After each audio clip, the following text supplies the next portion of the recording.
Hi guys, it's Frankie from Frankie Tech. Good to see you guys again, and I'm here with a new series on the channel called Future Phones. These are upcoming phones that I'm super excited about, and I want to talk about them here. Today we're talking about probably the most anticipated phone of 2020, the Pocophone F2. And this is the F1 I have right here, but just want to share some of my thoughts on this upcoming phone and why it is so hyped up, what we can expect, and what my ideal Pocophone would be.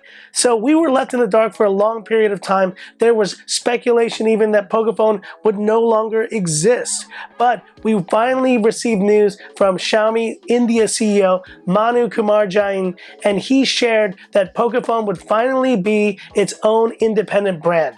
So similar, I would hope, to a OnePlus type versus BBK partnership, where a lot of the resources, maybe the software, maybe some of the parts will be utilized from Xiaomi to Pocophone, but they will have their own brand identity, which I'm very excited about. And this all became real when at India Poco was launched with a very kind of interesting black background here. There was an Easter egg within that, but it basically proves that Poco is alive and well.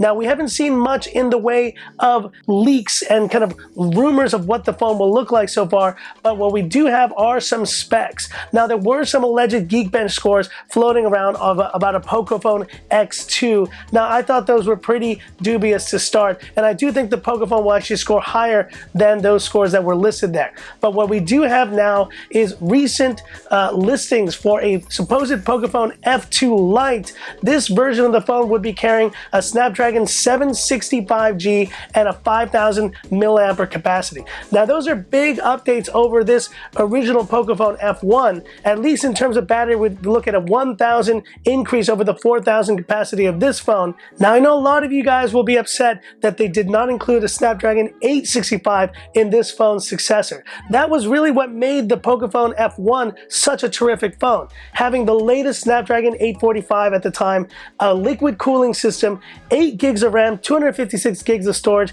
and you didn't mind the plastic back in the build because the specs were so amazing. I am crossing my fingers. I'm really hoping that they nail that. If they brought that chipset, it would be amazing, but I really do think it's going to be the 765G. But there's one thing in this phone's successor that I would want more than anything, and that is a 90 Hertz refresh rate AMOLED display. That alone would make me just buy this phone instantly, and I know that a lot of you guys feel the same. I'm less of a stickler about whether it's a teardrop notch or a punch hole or a pop-up. If it is a rebranded Redmi K20 Pro, then sign me up as well. And if they even use the previous generation Snapdragon 855 Plus, I'm down for that too. So these are my kind of perfect specs for the Pocophone F2. You can see them right here.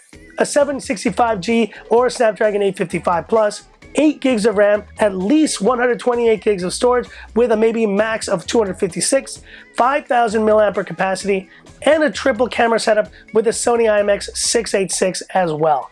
Those would be amazing specs for this phone, and I honestly would be very happy with that. And in terms of the build, yeah, make it plastic. I don't mind. I really think Pocophone is about trying to get the best specs for the lowest price, and I think a lot of you guys feel the same way. So hit me up in the comments. What are your ideal Pocophone F2 specs? And stay tuned, guys. More videos will be coming on the Pocophone F2. As I get more information, we'll be happy to share that stuff with you.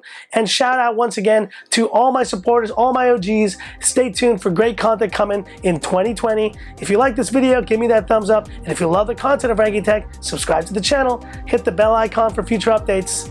And this is where I leave you by saying, this is Frankie Tech signing off. Have a good one.